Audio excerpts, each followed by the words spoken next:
Welcome back to the Insider's Journal series on expanding our belief to achieve more than we've ever imagined, anchored in Ephesians 3:20. Now to him who is able to do immeasurably more than all we ask or imagine, according to his power that is at work within us. Last time, we explored how we get in our own way by not loving the gap between where we are and where God invites us. Today, in part two, we're diving into this. The world doesn't work the way we think it should, and that's how we want it to be. How does our need for control actually take us out of control? Let me share a story from my corporate days that still stings a bit when I reflect on it. Many years ago, I was leading a high stakes project at my Fortune 500 company. It was a massive transformation initiative with a multi-million-dollar budget, tight deadlines, and a team spread out across 3 continents. I was the guy in charge, and man, did I grip that wheel tight. The challenge was the entire organization didn't directly report to me. It was matrixed management, which made for constant political quagmires. One night, after pulling another all-nighter, tweaking a presentation that was already solid, I fell asleep with my laptop open and an email that was not ready for publication on the screen. Thank God I didn't lean on the send key. On that project, it had some wins in pockets, but with the worst performing business unit in the company, the project just dragged on. Morale tanked, and we missed a key milestone because I couldn't let go of the finish line I was given by my leadership. What started as a pursuit of excellence became a spiral of exhaustion and inefficiency that lacked delegation and negotiation. Really, it nearly broke me. This problem is all too common for us as humans. We crave control because the world feels chaotic, unpredictable, and frankly, broken. But deep down, that's exactly how we want it. Our illusion of control lets us play God in our little domains, avoiding the vulnerability of trust. The Bible calls this out in Proverbs 3:5-6. Trust in the Lord with all your heart and lean not on your own understanding. In all your ways submit to him, and he will make your paths straight. Yet we resist because the straight path may lead to an outcome we didn't want at the time. We lack an ability to be omnipotent or omnipresent like God. So the fact is, if I knew the future, I'd be terrified of it. And anyone who could know the future will be terrified for lack of ability to see the perspective of God. So we pretend to control, and when things don't work, they become the self-fulfilling prophecies like, it is what it is.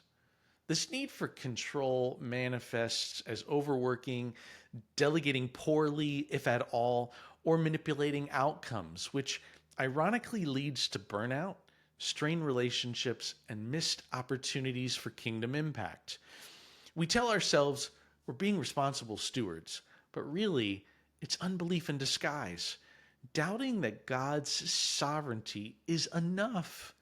As leaders, juggling high demands, this tension keeps us from the immeasurably more because we're too busy forcing square pegs into round holes instead of surrendering to his design.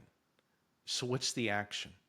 Help your heart not be at war by releasing control and praying, God, I submit my preferences to the outcome to you, but I release them and say, your will be done. In session 3 of the Master's Program, we explore time capacity, understanding our limits and building teams that multiply our efforts.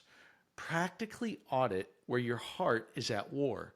List areas where you're gripping too tight to control and it's leading to anxiety. And then ask, what if I delegated this with clear expectations? Meditate on James 4:13-15, which warns against presuming we can control tomorrow. Instead, you ought to say, if it's the Lord's will, we will live and do this or that. Then pray, God, I submit my preferences to you. I release them to your plan.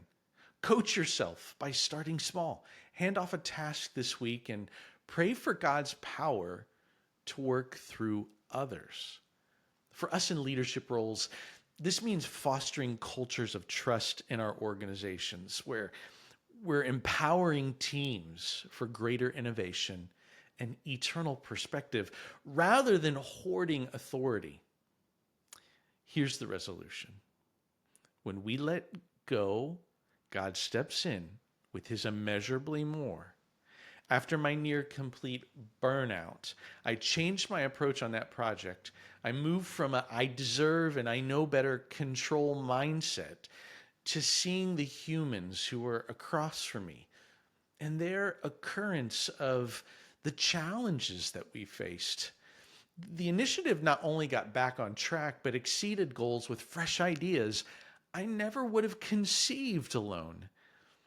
Personally, it freed me up to be more present in my family and was the beginning of the birth of a process envisioning serving in the Middle East, which led to Uncharted. Surrendering control didn't diminish my impact. It amplified it, aligning my mindset with God's straight path rather than my finite strength. Here's the call to action for you. This week, identify one area where control is costing you, maybe a work process or a personal habit.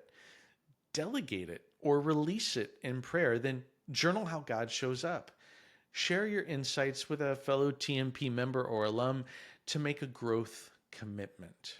Because in the end, our need for control doesn't fix a broken world. It breaks us further. But when we trust God's grip instead, the chaos becomes the canvas for his glory.